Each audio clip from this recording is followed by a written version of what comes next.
اللہ رب العزت نے اپنے محبوب علیہ السلام کے توسل سے ہمیں ایک بات سمجھائی ہے۔ فرمایا قل، اے محبوب انہیں خبر دے دیجئے نا، آپ فرمائیے ان الموت الذی تفرون منہ، بے شک وہ موت جس سے تم فرار اختیار کرتے ہو، بچتے ہو، بھاگتے ہو، دوڑتے ہو، کہیں دور چلے جائیں، کہیں بچاؤ کی جگہ پہ پہنچ جائیں، فَإِنَّهُ مُلَاقِيكُمْ، بے شک وہ تم سے آن ملے گی، تم کہیں پہنچ جاؤ وہ وہاں پہنچ جائے گی۔ اور اس حقیقت کو آشکار کرتے ہوئے فرمایا اَيْنَمَا تَكُونُوا يُدْرِككُمُ الْمَوْتُ، تم جہاں کہیں بھی چلے جاؤ موت تمہیں آن پکڑے گی، تمہارا ادراک کرے گی، دبوچ لے گی، گرفت میں لے لے گی۔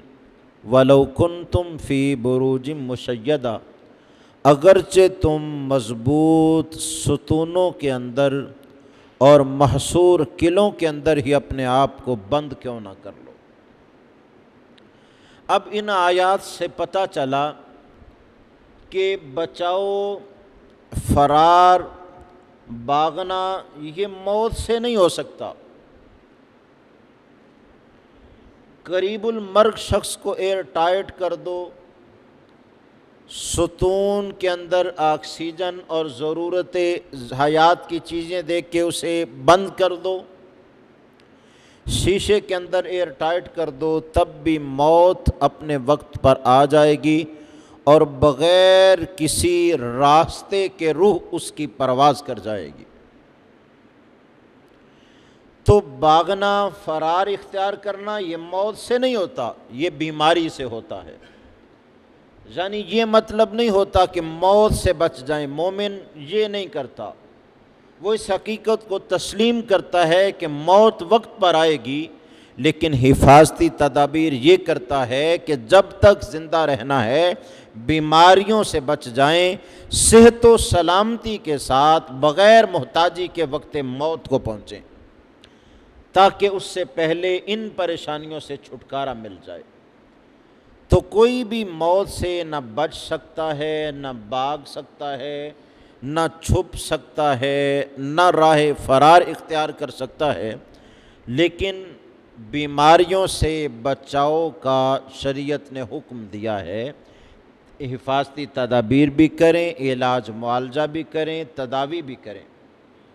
اب یاد رکھیے جب اس نے آنا ہی آنا ہے اور زندگی میں سینکڑوں ہزاروں لوگوں کے جنازوں میں ہم شریک ہو کر اس حقیقت کو دیکھ چکے ہیں، ہمارے بڑے ماں باپ، دادا دادی، نانا نانی ہم سے رخصت ہو کے پیغام دے گئے، اور کائنات کا ایک ایک ذرہ گواہی دے رہا ہے مرنا ہے، یقیناً مرنا ہے۔ یہ ہمارے ایمان کا حصہ ہے، مرنا، مرنے کے بعد اٹھنا، قیامت کو پیش ہونا، حساب و کتاب ہونا، سب پر کامل اور مکمل یقین ہے۔ اور یقین کامل مکمل نہ رہے تو ایمان باقی نہیں رہتا۔ اب ذرا ان چیزوں کی طرف بھی بڑھیں کہ موت سے پہلے جن کو کرنا لازم ہے، تاکہ مرنے کے بعد کا وقت جو ہے وہ اچھا گزرے اور منزل اور ٹھکانہ اللہ کی طرف سے انعام، مقام رضوان اور جنت نصیب ہو سکے۔ رب العزت جل وعلا نے اس حقیقت کو قرآن میں اکٹھا بھی ایک مقام پر ذکر کیا، فرمایا کل نفس ذائقۃ الموت، ہر جان نے لقمہ اجل بننا ہے، مرنا ہے۔ اے مالک پھر فرمایا فمن زحزح عن النار وادخل الجنۃ فقد فاز، فرمایا جو دوزخ سے بچ گیا اور جنت میں داخل ہو گیا وہ مر تو گیا مگر مرنے کے باوجود وہ کامیاب ہو گیا ہے۔ موت کے بعد اسے کامیابی ملی ہے، خسارہ نہیں ہوا، گھاٹا نہیں پڑا۔ خسارہ اس کا ہے جو دوزخ میں جا گرا، جسے جنت سے دور کر دیا گیا، رحمت الہی کا حقدار نہ بن سکا، فضل الہی کی برسات اس پر نہ ہو سکی، آقا علیہ السلام کی شفاعت نہ پا سکا، واللہ اور اس کے رسول کو راضی نہ کر پایا، وہ خسارے میں ہے۔ ورنہ مر جانے کے بعد جس کے ساتھ اللہ نے آسانی کا ارادہ کر لیا اور اس کا حساب آسان کر دیا، اس کی موت جیسی بھی ہو اس کی آخرت دنیا سے بہتر ہی بہتر ہے۔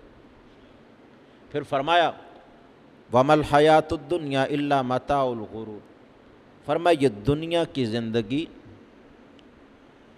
متاع غرور ہے، دھوکے کا سامان ہے۔ متاع کہتے ہیں ہلکے سامان کو، کم قیمت چیز کو، جس کی ویلیو زیادہ نہ ہو، جسے لوگ کوئی بڑا پسند نہ کرتے ہوں، ہلکی سی چیز اور دھوکے کی چیز۔ فرمایا یہ دنیا جتنی بھی جمع کر لو آخرت اور جنت کے مقابلے میں انتہائی ہلکی ہے، اس کے دھوکے میں مبتلا ہو کر آخرت برباد نہ کر لینا، اس کے دھوکے سے بچ کے اپنی آخرت کو آباد اور درست کر لینا۔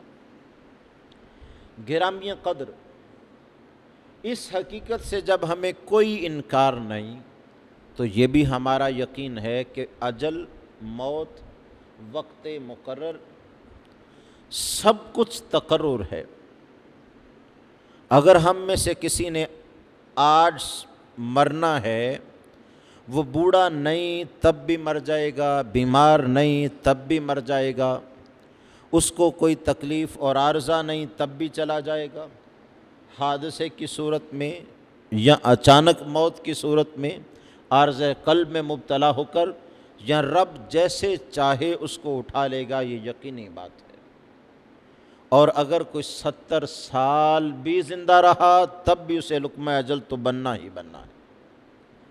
اور ہم اپنی موت کے وقت سے آگاہ اور باخبر نہیں ہیں، یہ یقین ہے کہ جانا ہے، اس میں کوئی شک نہیں۔